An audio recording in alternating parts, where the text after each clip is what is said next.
आप महामंडलेश्वर के पद पर हैं, कितना कठिन होता है किसी के लिए इस पद को बनाए रखना? कृपा ही सर्वोपरि होती है गुण साधन ते नहीं होई और तुम्हारी कृपा पाए कोई कोई। जब राम जी की कृपा होती है तो सब काम सहज होता है, सरल होता है। कुंभ और अखाड़ों का जो सनातन धर्म है, इसमें क्या महत्व है? आज अगर अखाड़े द्वारे नहीं होते तो हमारी ये परंपरा नहीं चल रही होती। बजरंगबली को कलयुग में सबसे जागृत देवता माना जाता है। अष्ट सिद्धि नो निधि के दाता अस्वर दीन जानकी माता। माँ जगत जननी जानकी जी ने उनको सारी अष्ट और नव सिद्धियां सब कुछ उन्होंने उनको वरदान में दे रखा है। बजरंगबली की भक्ति का सबसे सरल मार्ग अगर मैं पूछना चाहूँ, जैसे अपन कहते हैं ना, रामचरित सुनबे को रसी। हनुमान जी महाराज को राम जी जैसा चरित्र चाहिए। हनुमान चालीसा में ऐसी कौन सी शक्ति है? जो है पढ़े हनुमान चालीसा होए सिद्ध साखी गौरी, तो साक्षी वो बने शंकर भगवान। बजरंगबली को सिंदूर चढ़ाने की भी परंपरा है। हनुमान जी महाराज तो भाव के भूखे हैं और राम जी के लिए सब कुछ कर सकते हैं। भाव ही सर्वस्व भाव ही आधार है, भाव से भजलो तो भव से भेड़ा पार। राम मंदिर चंदे का मुद्दा इस समय पूरे देश में बहुत। भगवान राम पर उनकी निगाह नहीं है, भगवान राम के दर्शनों से कोई मतलब नहीं है। जो लोग आज चंदा चोरी का मुद्दा उठा रहे हैं, जिस समय भगवान राम को उन्हीं लोगों ने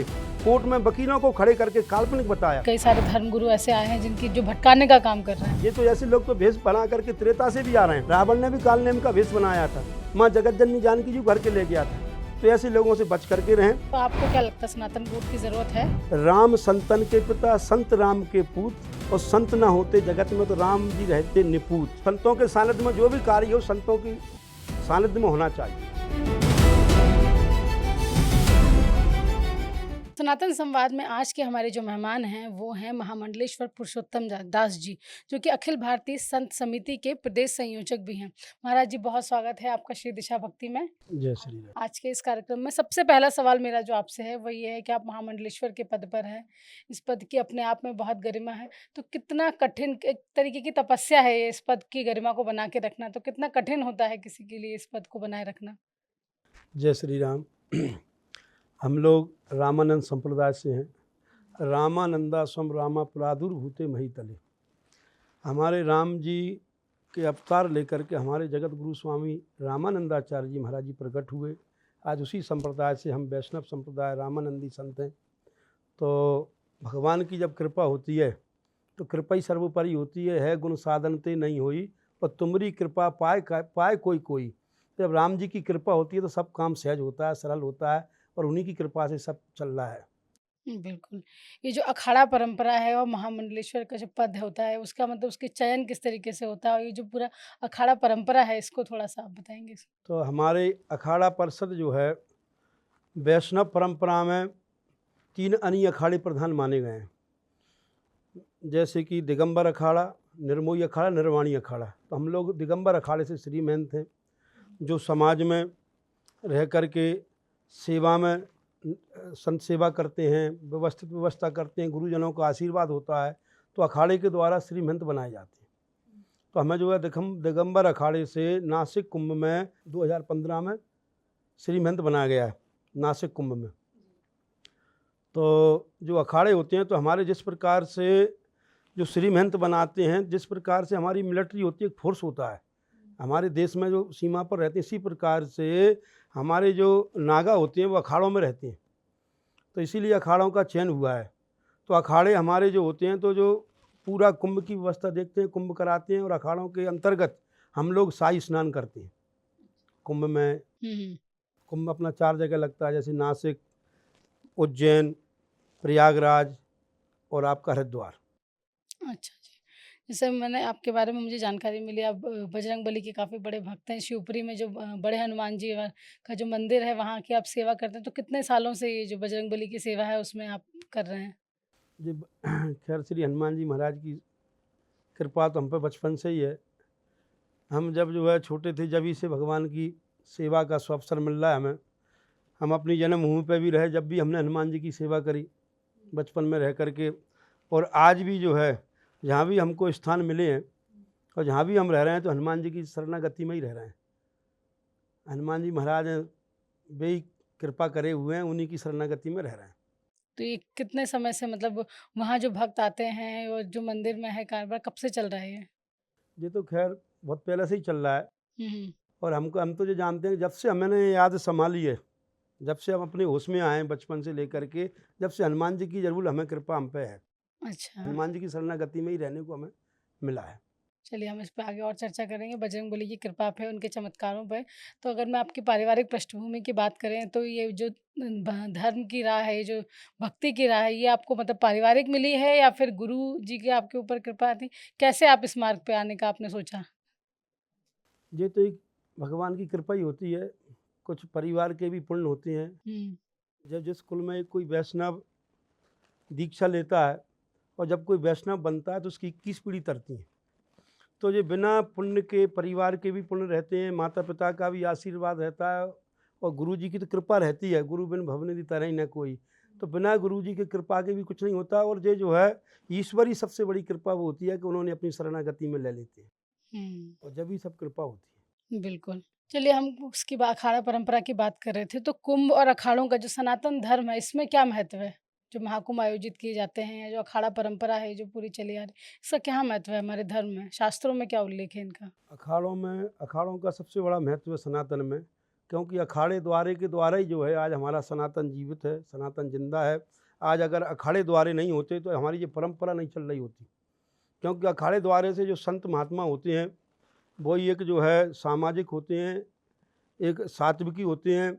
और जो अखाड़े द्वारे से ना होते हुए आज हमारे इस भेष का बना करके लोग कालनेमी रूप में बन जाते हैं, कई प्रकार की लालछन लगते हैं समाज में, जितने भी होते हैं, जितने भी लोगों पे लगते हैं। तो आज तक अखाड़े परिषद के और जो समाज से जुड़ा हुआ व्यक्ति है हुँ, वो आज तक जो है भटका नहीं है कभी। क्योंकि गुरु सानिध्य में जो लोग रह करके अपने शरणागति में रह करके जो समाज के बीच में रहते हैं तो हमेशा सात्विक रूप में रहते हैं। वो जानते हैं कि परंपरा क्या है, संत परंपरा क्या है, वैष्णव परंपरा क्या है, सब कुछ जानते हैं और मानते भी हैं। हुँ।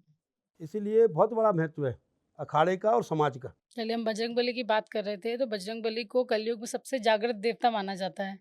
तो उस वो क्यों ऐसा है? वो इसलिए है, माँ जगत जननी जानकी जी ने कृपा करी उन पर। हुँ, अष्ट सिद्धि नो निधि के दाता अस्वर दीन जानकी माता। तो माँ जगत जननी जानकी जी ने ही उनको सारी अष्ट और नव सिद्धियाँ सब कुछ उन्होंने उनको वरदान में दे रखा है। तो आज जो है चारों युग प्रताप तुम्हारा है प्रसिद्ध जगत उजियारा। चारों युगों में उनका प्रताप है। क्योंकि हनुमान जी महाराज एक ऐसे देवता हैं जो कि हमेशा शरणागति रहती है प्रभु की में। और जो शरणागति रहता है वो सबसे बड़ा माना गया है, क्योंकि उन पर साक्षात माँ जगत जननी जानकी जी की कृपा है। और जानकी जी ये कैसी हैं माँ जगत जननी जानकी जी कि उन्होंने हनुमान जी महाराज को तो वरदान दिया है। और उनका एक ऐसा जीवन रहा है जानकी जी का कि आज अगर जानकी जी के चरित्र को जानकी जी के लोग पढ़ें, हमारी माताएं बहनें, तो आज हमारा फिर वापस वास्तव में ही जो सतयुग था वो आज भी हमारा आ सकता है। क्योंकि जानकी जी का चरित्र हमको पढ़ना चाहिए। हम तो सरकार से भी आपके चैनल द्वारा निवेदन करेंगे कि जानकी जी के चरित्र को वो अपनाएं और जानकी जी के चरित्र को विद्यालयों में, स्कूलों में, हमारे नौजवानों के लिए, हमारे बुजुर्गों के लिए, हमारी माताएं बहन बेटियों के लिए उनका चरित्र को पढ़ाएं। जी। क्योंकि उसी से हमारी संस्कृति, हमारा संस्कार और हमारा समाज का उत्थान होगा, विकास होगा। तो एक जानकी जी का चरित्र कैसा है।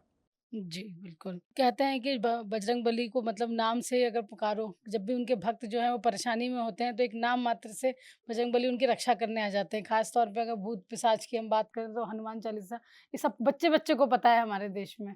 तो आपका भी ऐसा ऐसा कोई अनुभव रहा हो, जैसे आप बोल रहे हैं कि बजरंगबली की कृपा आप पे बचपन से रही है।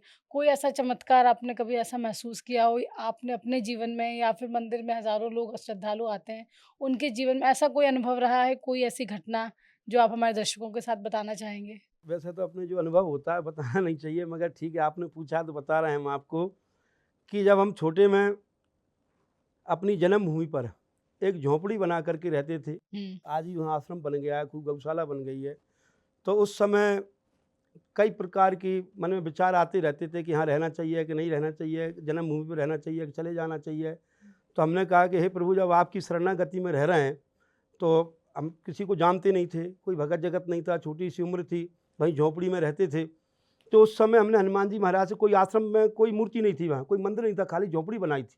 एक बट का सूखा वृक्ष था, उसी के नीचे बनाई थी। तो आज बहुत बड़ा वो बट वृक्ष बन गया है। उसी के नीचे हम जब रहते थे तो हमने प्रार्थना करी, हे प्रभु, अगर आपकी कृपा तो है एक आश्रम बन जाए और आप अगर जहाँ कृपा कर दें तो बहुत बड़ी कृपा हो जाएगी आपकी। तो आपने बचपन से हमें शरणागति में लिया, तो वास्तव में ही हम उसी दिन एक शिवपुरी से गोपाल यादव जी आए, उन्होंने कहा महाराज जी आप झोंपड़ी बना कर रह जाओ, हनुमान जी महाराज की आप प्रतिष्ठा कराएं, यहाँ मूर्ति मेरी तरफ से आएगी। वाह! तो हम फिर गुरुजी महाराज से हमने निवेदन किया, शिवपुरी महाराज जी रहते थे, महाराज जी ने कहा चलो मूर्ति बनवाते हैं, तो मूर्ति बन के आई और आज भी जो है वो हनुमान जी का मंदिर बन गया है। तो हमने साक्षात उनकी कृपा देखी है कि वास्तव में ही जब हनुमान जी महाराज की कृपा हुई तो हनुमान जी महाराज में साक्षात आ गए। वाह! क्या बात है। बजरंगबली की भक्ति का सबसे सरल मार्ग अगर मैं पूछना चाहूँ अपने दर्शकों के लिए, वो क्या होगा? उनका मार्ग वो होगा कि जैसे अपन कहते हैं ना, रामचरित सुनबे को रसिया। हुँ, हनुमान जी महाराज को राम जी का चरित्र, उनका वर्णन श्रवण करना चाहिए। वो क्या है? चरित्र। जिस प्रकार से हम लोग रामायण पढ़ते हैं, उसमें लिखा है रामचरित मानस, हम नीचे चलेंगे मानस चरित राम, मनुष्य की देह मिल गई आपको। अगर राम जी के चरित्र पे आप चलोगे, राम जी के बनाए हुए पथ पर आप चलोगे तो राम जी के पास पहुंच जाओगे। तो हनुमान जी महाराज को राम जी जैसा चरित्र चाहिए, तो आप हनुमान जी महाराज की भक्ति प्राप्त कर लेंगे। बिल्कुल। हनुमान जी को प्रसन्न करना है तो राम जी जैसा चरित्र चरित्र चाहिए धारण आप। करना पड़ेगा। बिल्कुल। हनुमान चालीसा की बात मैं कर रही थी। हनुमान चालीसा में ऐसी कौन-सी शक्ति है? मतलब मुझे लगता है हमारे देश में बच्चा-बच्चा भी पढ़ता है, उसे सुनता है हर घर में, और किसी ईश्वर की पूजा हो, नहीं हो और किसी को कुछ भले ही ना आता हो, लेकिन हनुमान चालीसा सब पढ़ते हैं। तो क्या महिमा है ऐसी, आपको क्या लगता है? हनुमान चालीसा जो पढ़ेगा, साक्षात भूत भावन भोलेनाथ ने गारंटी ली है, जो सतबार पाठ कर कोई छूटई बंद महासुख होई, जो है पढ़े हनुमान चालीसा होय सिद्ध साखी गौरी सा। तो जो साक्षी बनिए, शंकर भगवान गारंटी ले रहे हैं कि जो कोई इसको पढ़ेगा, इस पर चलेगा, इसका मनन करेगा, तो उसको हमेशा सब प्रकार की कृपा होगी, उसको सारी सिद्धियां प्राप्त होंगी। बस चरित्र का चिंतन करे बस वो। ये साक्षात भूत भावन भोलेनाथ ऐसे हैं जो भावई मेट सकें त्रिपुरारी। भूत भावन भोलेनाथ ऐसे हैं कि जो भावई को भी लिखे हुए मेटत क्वंक भाल के, मेटत कठिन क्वंक भाल के, तो वो ऐसे भूत भावन भोलेनाथ हैं। उन्होंने गारंटी ली है, जो सतबार पाठ कर कोई छूटई बंद महासुख कोई, जो है पढ़े हनुमान चालीसा होए सिद्ध साखी गौरी सा। तो साक्षी वो बने शंकर भगवान, इसलिए इसकी गारंटी है। बिल्कुल। अच्छा, बजरंगबली को सिंदूर चढ़ाने की भी परंपरा है, तो क्यों चढ़ाया जाता है बजरंगबली को सिंदूर? देखो इसकी एक बड़ी कथा है। तो साक्षात जिस समय माँ जगत जननी जानकी जी अपनी मांग भर रही थी, तो उन्होंने कहा मैया आप जो क्या कर रही हो? तो उन्होंने कहा कि मैं जो है अपने राम जी के लिए प्रसन्न करने के लिए ये सिंदूर लगा रही हूँ। तो उन्होंने विचार किया कि राम जी, माँ जगत जननी जानकी जी थोड़ा सा लगा रही हैं सिंदूर, तो बोले मैं जो है, उन्होंने पूरा अपने आप में लगा लिया। तो उन्होंने सोचा कि राम जी मुँह पर अनंत प्रसन्न हो जाएंगे। तो देखो भाव है जी, हनुमान जी महाराज तो भाव के भूखे हैं, और राम जी के लिए सब कुछ कर सकते हैं। वो हुँ, जानकी जी के लिए, राम जी के लिए उन्होंने सब कुछ अर्पण किया, उनके लिए उन्होंने कुछ नहीं मांगा, आज तक किसी प्रकार का कुछ नहीं मांगा। इसलिए तो राम जी ने कहा है, भरत भैया कपि से उरन हम नाई, हे भरत भाई कपि से उरन हम नाई।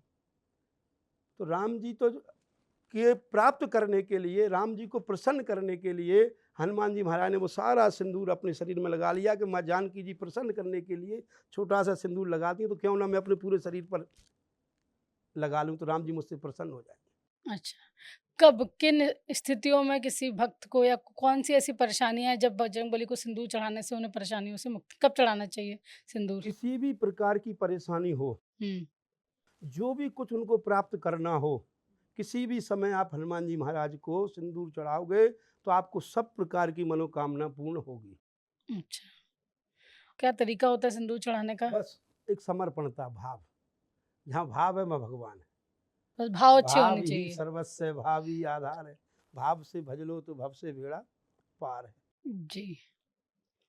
आज के हम समय में जो देख रहे हैं, जो धर्म का स्वरूप बदल रहा है, जिस तरीके से लोग, जो युवा हैं खासकर, वो धर्म से दूर होते हुए जा रहे हैं। संस्कार नहीं बचे हैं, लोग अपने माता-पिता का सम्मान नहीं करते हैं, ईश्वर तो छोड़िए, ईश्वर से भी लोगों का विश्वास उठता जा रहा है। तो ये धर्म के जो बदलते हुए स्वरूप है, इस पे आप क्या कहेंगे? हम तो ये चाहेंगे कि हमें जो है सभी युवाओं के लिए भगवान राम जी के चरित्रों का हम चिंतन करें, माँ जगत जननी जानकी जी के चरित्रों का चिंतन करें, हनुमान जी की शरणागति हों, तो हमारे संस्कार, हमारे जो है संस्कृति, हमारे समाज का विकास होगा। तो सभी लोग मंदिरों में जाएं, मंदिरों में जा कर के भगवान का जब जैसे ही ध्यान करेंगे तो उनको राम जी का चरित्र अपने आप समझ में आ जाएगा। क्योंकि राम जी का चरित्र एक ऐसा है जो उनका शत्रु भी जिस समय माँ जगत जननी जानकी जी को प्राप्त करने के लिए कुंभकर्ण को जगाया रावण ने, तो कुंभकर्ण ने कहा कि जब तुम भेष धर के साधु का माँ जानकी जी को हरलाए, हुँ। तो आप एक राम जी का भेष भी तो बना करके जानकी जी को प्रसन्न कर सकते हो। तो रावण ने कहा कि हे भाई, मैंने जो है जब राम जी का भेष बनाता हूँ तो मुझे सारी जितनी नारियां हैं सब मुझे माँ के समान दिखने लगती हैं। तो राम जी का जब हम, वो तो एक नकली भेष बनाया। जब ऐसा होता है, जब हम राम नाम लेंगे और राम जी के चरित्रों का चिंतन करेंगे तो अपने आप ही हमारी भावनाएं बदलेंगी, अपने आप हमारे कर्म बदलेंगे, अपने आप हमारे जो है कार्य कर्म बदलेंगे, तो अपने आप ही हम जो है संस्कार, संस्कृति और हमारे समाज का विकास हो सकता है राम जी के चरित्रों से। बिल्कुल। हम बजरंगबली के बारे में बात कर रहे हैं, उनके चरित्र के बारे में बात कर रहे हैं। तो जो युवा है आज के देश के हमारे, उनको बजरंगबली की ऐसी कौन-से उनके चरित्र की बात है जो ग्रहण करनी चाहिए, जो सीख लेनी चाहिए उनसे? उनसे यही सीख लेना चाहिए कि जिस प्रकार से बुजुर्गों का सम्मान राम जी ने किया है, जाम बंत में पूछो तोई उचित सिखावन दीजो मोई। तो आज के जिस प्रकार से युवा कौन बन गया इसमें, हनुमान जी महाराज, और बुजुर्ग कौन बन गया, जामवंत जी।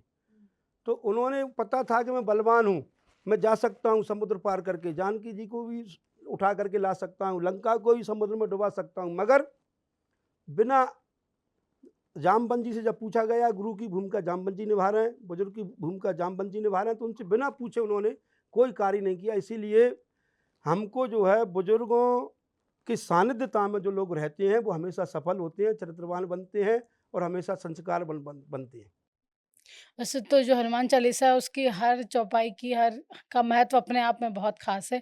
लेकिन अगर कोई एक चौपाई जो मुझे लगता है जो हर किसी को पता होनी चाहिए, हर किसी को पढ़ना चाहिए रोज़, वो कौन-सी होगी और क्यों? देखिए, कोई सी भी चौपाई कोई पढ़ेगा, उसका चौपाई नहीं, वो तो मंत्र है एक। जैसा जिसके मन में मंत्र बस जाएगा, विश्वास कर लेगा, विश्वास ही भगवान होता है, श्रद्धा विश्वास रूप लो।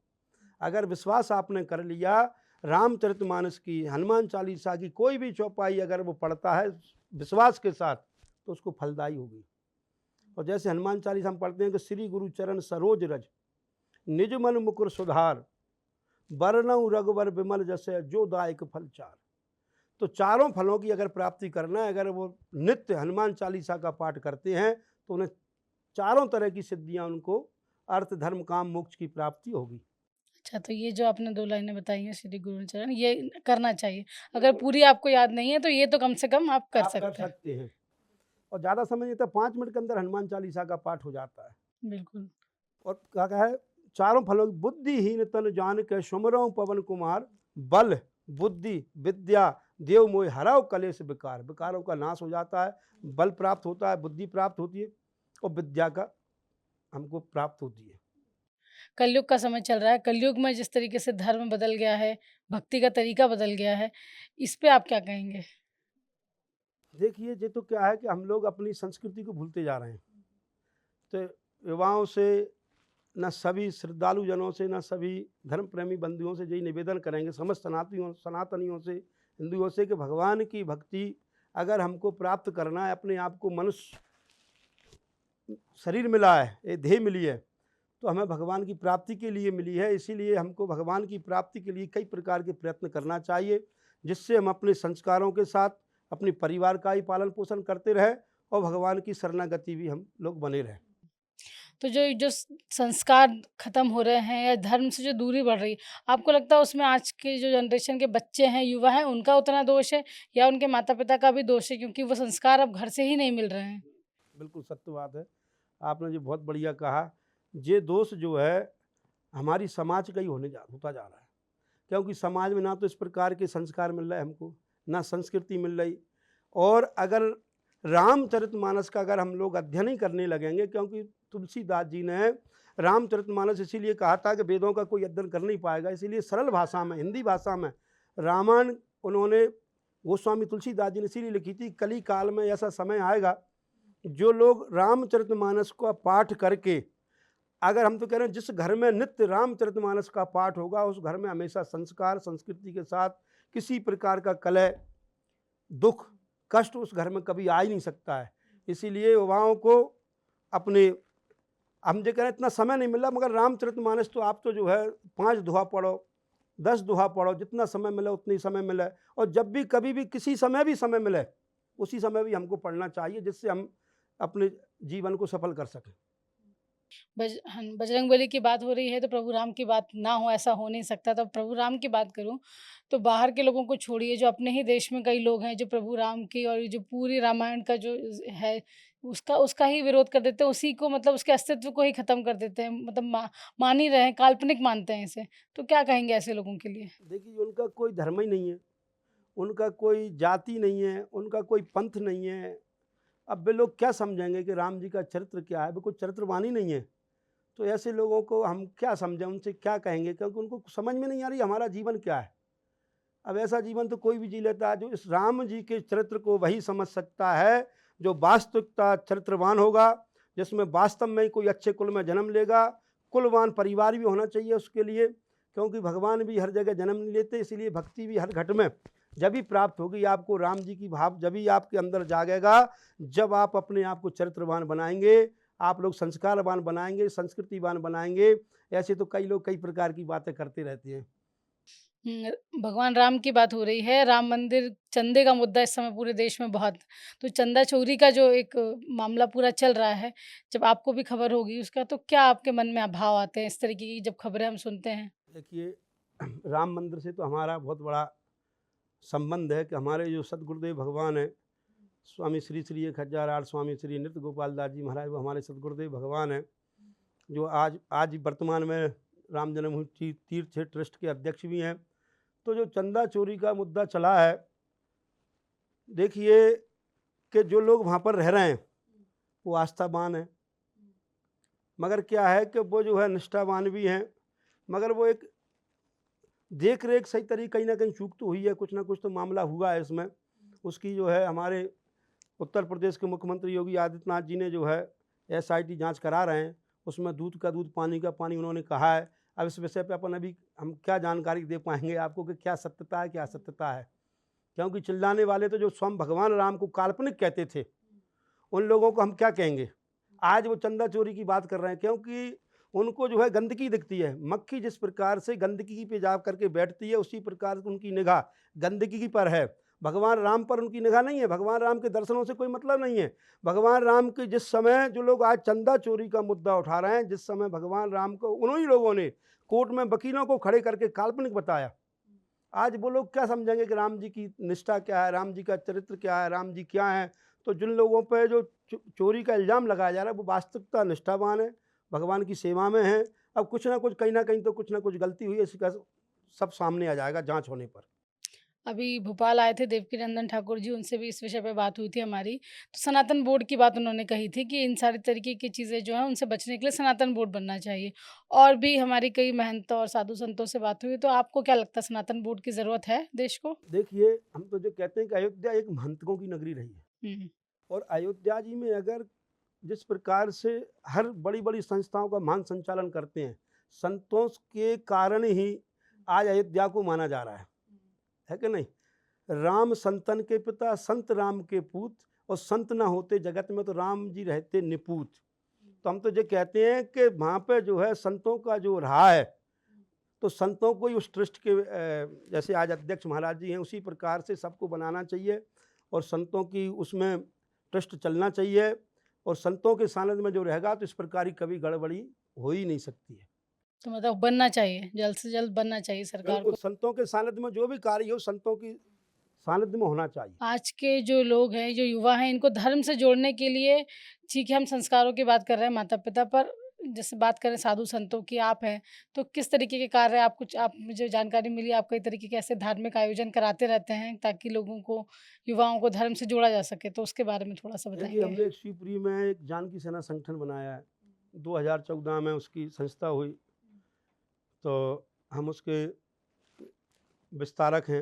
हुँ, तो उसमें जो है ज़्यादा से ज़्यादा आज जो है 98,000 के करीब लोग उसमें जुड़े हुए हैं, सबसे ज़्यादा युवा हैं, माता शक्ति भी हैं।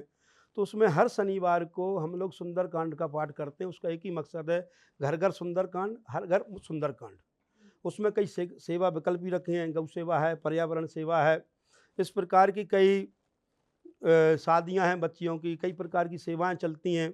तो आज उसी के द्वारा जब हम इस प्रकार के कार्य करते हैं तो सबसे ज़्यादा युवा उसमें जुड़ा हुआ है, और युवा जो होता है जिस कार्य में लगता है तो बहुत कुछ आगे ले जाता है। तो आज जानकी सेना संगठन जो बनाया है, तो जानकी सेना संगठन से इतने युवा जुड़े हुए हैं, तो युवाओं में जो ऊर्जा है वो लोग इंतजार करते हैं कब शनिवार आ रहा है। 179 इकाई चल रही है इस समय, और एक एक इकाई में 500-500 हज़ार लोग एक साथ में बैठ करके सुंदरकांड का पाठ कर रहे हैं हर शनिवार को। आज भी लगातार 11.5 वर्षों से लगातार चल रहा है। बहुत बढ़िया। माघ मेले में भी मैंने सुना है कि प्रतिवर्ष आपका वहाँ पे टेंट लगता है, कई लोगों के भोजन की व्यवस्था आप लोगों द्वारा कराई जाती है। इस साल अब माघ मेला कब है और कब से ये सुविधा चालू होगी? देखिए, हम रामचरितमानस में आया है कि माघ मकर गति रवि जब होई और तीर्थ पति आप सब कोई। जब माघ के महीने में मकर के सूर्य होते हैं, सारे तीर्थराज प्रयाग में आकर के वास करते हैं। देव धनुज किन्नर नरश्रेणी सादर मज्जई सकल त्रिवेणी। देवता धनुज नर नाग किन्नर जितनी भी योनियां हैं सभी आकर के स्नान करते हैं। तो वहाँ पर कई लोग, एक हमारे विदेशी पक्षी आते हैं वहाँ, सिर्फ माघ के महीने में वहाँ पर रहेंगे, तो वो कई रूप में देवताओं के रूप में आकर के वहाँ स्नान करने आते हैं। विदेशों से उड़ान भर के आते हैं, माघ के महीना में रह करके माघ जैसे ही खत्म होता है जैसे ही वे लोग चले जाते हैं। तो गंगा के तट पर जो भी माघ के मकर की सूर्यों में जो लोग वहाँ जप करते हैं, तप करते हैं, हवन करते हैं, दान करते हैं, पुण्य करते हैं, तो उसका कभी क्षय नहीं होता, क्योंकि कल्प वृक्ष कहाँ है? प्रयाग में। तो कल्प वृक्ष की हम लोग सानिध्यता में रह करके वहाँ जो कार्य करते हैं तो उसका कभी क्षय नहीं। तो हम किसी भी कारणवश किसी भी योनि में हम जन्म ले लेते हैं, मगर वो पुण्य हमेशा हमारे साथ में रहता है। जिस प्रकार से एक उदाहरण तौर पर आप देखिए कि एक कुत्ता रोड पर पत्थर खा रहा है, लट्ठ खा रहा है, और एक कोठी में रह करके एसी में बैठा हुआ है, क्रीम बिस्किट खा रहा है, तो उसके पुण्यों का प्रताप है। प्रयागराज में जो भी पुण्य किया जाता है, जो भी राम नाम जप किया जाता है, उसका कभी क्षय नहीं होता। ये प्रयागराज की महिमा है। कोई कह सकत प्रयाग प्रभाव, प्रयागराज की महिमा को कोई नहीं गा सकता। जब से हमारी सृष्टि की संरचना हुई है, जब से प्रयागराज मेला लगता चला आ रहा है। एक बार कुंभज ऋषि पाई, शंभु गए कुंभज ऋषि पाई। तो ये बहुत पुरानी, एक बार त्रेता युग माही, शंभु गए कुंभज ऋषि पाई। त्रेता युग से प्रमाण है माघ मेला का, जब से सृष्टि की संरचना है। तो जो लोग वहाँ मन्नत मांगते हैं, जो अपना भाव रखते हैं, उनकी पूर्ति होती है। और तो और अगर कोई प्रयागराज का जो बता रहे हैं, अगर कोई आत्महत्या करके भी मर जाता है तो उसका भी जो है पाप नहीं लगता, वो उसका ही मोक्ष हो जाता है। ये प्रयागराज की महिमा। इसीलिए हम लोगों की जो जलाने के बाद में सबकी छारू जो ले जाते हैं भभूति सराने के लिए कि इसका कल्याण हो जाए, ये प्रयागराज की महिमा है, त्रिवेणी संगम की महिमा है। आप जैसे अभी युवाओं की बात कर रहे थे कि युवाओं में बहुत उत्साह है, ये सही बात है। एक तरफ वो युवा भी है जो धर्म से जुड़ रहे हैं, क्योंकि हम देखते हैं पंडालों में भी बहुत भीड़ है, मंदिरों में भी बहुत भीड़ है, लोग जा रहे हैं और धर्म के प्रति उनकी आस्था भी बढ़ रही है। लेकिन दूसरी तरफ वो युवा भी हैं जो बिल्कुल भटक चुके हैं। हम अपने समाज में बहुत सारे ऐसे अपराध देख रहे हैं जिसमें युवा लिप्त हैं, संस्कार खत्म होते जा रहे हैं, रिश्ते खत्म होते जा रहे हैं। तो उसमें आप युवाओं की गलती ज़्यादा है, या फिर मैं कहूँ, अगर थोड़ा-सा मेरा कंट्रोवर्शियल सवाल भी है, कि जो धर्म गुरु हैं वो भी कहीं न कहीं कुछ इस तरीके के हैं जो भटकाने का काम कर रहे हैं लोगों को? बिल्कुल सत्य कहा आपने कि जो भटकाने का काम इसलिए हो रहा है कि वो लोग सामाजिक जुड़ के रहेंगे, गुरु सानिध्य में रहेंगे, जो समाज से अखाड़े द्वारे से जुड़ेंगे, तो वो कभी नहीं भटकाएंगे। वो हमेशा, क्योंकि उन्होंने गुरु जी की सेवा करी है, वो समझेंगे कि गुरु शिष्य का क्या संबंध होता है। और जो लोग अपने आप में बन करके, कालनेमी बन करके लोग आते हैं, तो समाज को सिर्फ अपनी आप को पूजने के लिए तो ऐसा संदेश देते हैं, ऐसा मत करो, वैसा मत करो, जी मत करो, वो मत करो। ऐसे कई लोग ऐसे पंथ बना लिए हैं लोगों ने, तो युवाओं को भटका रहे हैं, कई लोगों को, धर्म प्रेमियों को भटका रहे हैं। और आज अगर वास्तविकता युवाओं को आवश्यकता है तो हमारे बुजुर्गों की सानिध्यता की आवश्यकता है। आपको एक छोटा सा उदाहरण बताएं कि एक गांव था, उसमें लग गई आग और सभी गए भाग। उसमें सिर्फ 2 बचे, एक अंधा और एक लंगड़ा। तो जिधर से अंधा चल नहीं सकता था, लंगड़ा देख नहीं सकता था, तो जैसे ही आग की लपट आती थी, आँच आती थी, उधर को वे लोग जाएं, अंधा। तो लंगड़े ने अंधे से कहा कि अगर अपन को इस आग से बचना है तो मुझे आप अपने कंधे पर बिठा लो, मेरी आंखें हो जाएंगी, आपके पैर हो जाएंगे, अपन इस अग्नि से बच जाएंगे। आज वही समय है। काम क्रोध लोभ मोह की आज ऐसी आग लगी हुई है हमारे देश के अंदर, हमारे समाज के अंदर, तो अगर उससे बचना है तो अंधा कौन लंगड़ा कौन, अंधा माने नौजवान और लंगड़ा माने बुजुर्ग। अगर नौजवान बुजुर्गों को अपने सिर पर बिठा करके चलेंगे तो जो भयानक जो अग्नि लगी हुई है उससे बच सकते हैं। एक ही उपाय है बस। आपने ये बात बोली है। इसी से मेरा अगला सवाल है कि जो हम आपसे बात कर रही थी कि कई सारे धर्मगुरु ऐसे आए हैं जिनकी जो भटकाने का काम कर रहे हैं। तो ऐसे लोगों को रोकने के लिए आप लोग क्या काम कर रहे हैं? जैसे मैं प्रयागराज कुंभ की बात करूँ, तो वहाँ हमने ऐसे कई बाबा, ऐसे कई संत देखे जिन्हें मीडिया ने भी बहुत फैलाया, इनका बहुत प्रचार हुआ। अब सिंहस्थ हमारे यहाँ मध्य प्रदेश में लगने जा रहा है। तो इन्हें रोकने के लिए, इनके खिलाफ इस तरीके के लोग ताकि दोबारा हमारे युवाओं को ना भटकाएँ, ये तो जो क्या है कोशिश है आप लोगों की? मीडिया कुछ कारण बस, कुछ लालच बस मान लो, कुछ कारण बस मान लो कि लोग बाग जो है ऐसे लोगों को IIT बाबा आ गए, कहूँ वो मोनालिसा आ गई। अगर जो वास्तविकता जो तपस्वी हमारे जो 12 वर्षों बाद ऐसे ऐसे नागा साधु आते हैं, ऐसे ऐसे तपेश्वरी महापुरुष वहाँ पधारते हैं, अगर उनका दर्शन करने के जो वो कार्य कर रहे हैं, जैसे वहाँ पूरी करोड़ों की संख्या में वहाँ कोई होटल नहीं होते, जो खालसा शिविर लगते हैं, अन्न क्षेत्र चलता है, उन लोगों को दिखाना चाहिए। तपेश्वरी महात्मा क्या क्या कार्य करते हैं, यज्ञ हवन इत्यादि, उनको दिखाएं तो लोगों के मन में आए कि वास्तविकता सनातन क्या है, संत महापुरुष क्या हैं, क्या कार्य करते हैं, क्यों ऐसा हो रहा है। मगर वे लोग कहीं और भटका देते हैं हमारे लिए, कहीं इनकी आंखें ऐसी हैं, कहीं IIT बाबा ऐसे हैं, वे कुछ नहीं है, वे कुछ भी नहीं है, कालनेमी के अलावा और कुछ है ही नहीं है। बस ऐसे लोगों में हम लोग भटक जाते हुआ, तो हमारी मीडिया से ही प्रार्थना ये है कि ऐसे लोगों को ना दिखाएं ना कुछ करें, क्योंकि ये तो ऐसे लोग तो भेष बना करके त्रेता से भी आ रहे हैं। रावण ने भी कालनेम का भेष बनाया था, माँ जगत जननी जानकी जी घर के ले गया था। तो ऐसे लोगों से बच करके रहें, ऐसे लोगों को ना देखना चाहिए। हम तो वहाँ से यही प्रार्थना करेंगे, हमारी सामाजिक श्रद्धालुओं, आस्थावान, सनातन धर्म प्रेमियों से निवेदन करेंगे कि ऐसी लोगों को मीडिया पर देखना ही नहीं चाहिए, जिससे हम अपने धर्म का भी ना तो प्रचार कर पा रहे, ना समझ पा रहे कि वास्तविकता धर्म क्या है। अगर वास्तविकता हमें धर्म देखना है, वास्तविकता हमें सनातन के संतों को देखना है, तो जो वास्तविकता है वो मीडिया को दिखाना चाहिए। हम बजरंगबली की महिमा पे दोबारा लौटेंगे। ऐसा सुना है मैंने, ऐसा कहा जाता है कि जब बजरंगबली अपने भक्त पे प्रसन्न होते हैं, तो वो कई तरीके के संकेत देते हैं। कितना सच है ये? वास्तविकता सत्य है, संकेत तो जो है वे तो हमेशा प्रसन्न रहते ही हैं। हनुमान जी महाराज एक ऐसे देवता हैं, उनके लिए कोई आवश्यकता नहीं है किसी प्रकार की। देखो भगवान एक संबंध से मिलते हैं, साधन से नहीं। है गुण साधन ते नहीं होई, तुम्हारी कृपा पाए कोई कोई। जो हनुमान जी महाराज की शरणागति हो जाए, बस अपने आप को साध ले। हनुमान चालीसा में आपन तेज समारोह आपे, तीनों लोग हाँकते कांपे। जिसने अपने आप को साध लिया, जिसने अपने आप के मन को साध लिया, अपने आप को साध लिया, तो मान के चलो कि हनुमान जी महाराज की उस कृपा उस पर बरस रही है। बस प्रसन्न ही है वो बस। जो युवा हैं आज के, क्योंकि युवाओं के बारे में मैं ज़्यादा बात इसलिए कर रही हूँ क्योंकि वही हमारे आने वाले कल का जो भविष्य है, वो जो युवा जो डिप्रेशन में चले गए हैं, सब कुछ हार गए हैं, उन लोगों को भक्ति से जुड़ने के लिए या बजरंगबली से जुड़ने के लिए आप क्या सलाह देंगे? हम तो यही कहेंगे कि हनुमान जी महाराज के जहाँ भी मंदिर हो, वहाँ जा करके बस श्री हनुमान चालीसा का पाठ करें।